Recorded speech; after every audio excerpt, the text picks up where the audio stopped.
Kag sa numero 1 sa mga balita, subong adlaw.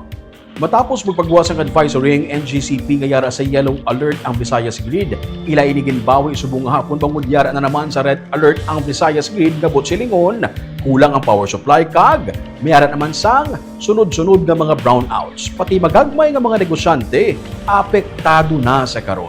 Yaring report. Ang iban sa mga saging kag rambutan nga ginabaligyan ni Antonio Gripo sa Purok Sabis sa Barangay Villamonte sa Bacolod City, amat-amat na nga nagagitom kag lapit na lang madunot. Paano abi? Kay kung nag-burnout na sa gabi, nagapanarado na lang siya sang fruit stand niya kay wala man siya sang generator set o kung solar light. O galing, ang iyabaligya, prutas, hindi maglawig. Anong epekto sa negosyo kung wala kuryente?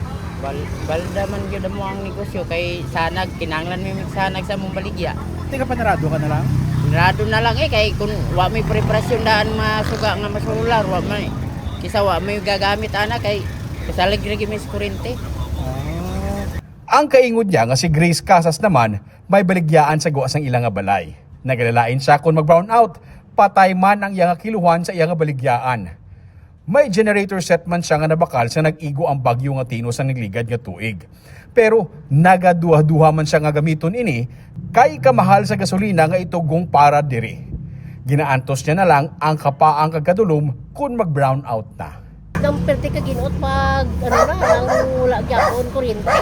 Kapaang Paang gid eh kay hindi naman pirmi nga ipandaron ang generator ko mientras nga ga burn out. Oo. Kay gasolina man ang imo man gina-consume naman.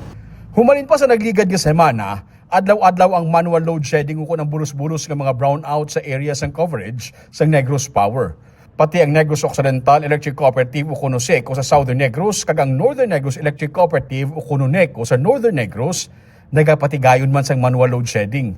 Kulang gid abi ang power supply sa bilog nga Visayas, humalin sa naguba ang duha ka mga dalago nga power plants kag wala na makapasa sang extra nga power supply ang Mindanao Grid sa Visayas.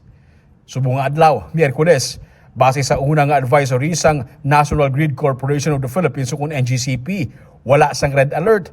Las 2 sang hapon, nagpagwaliwat sang advisory ang NGCP nga kulangon sa gihapon ang power supply, gani may red alert na naman.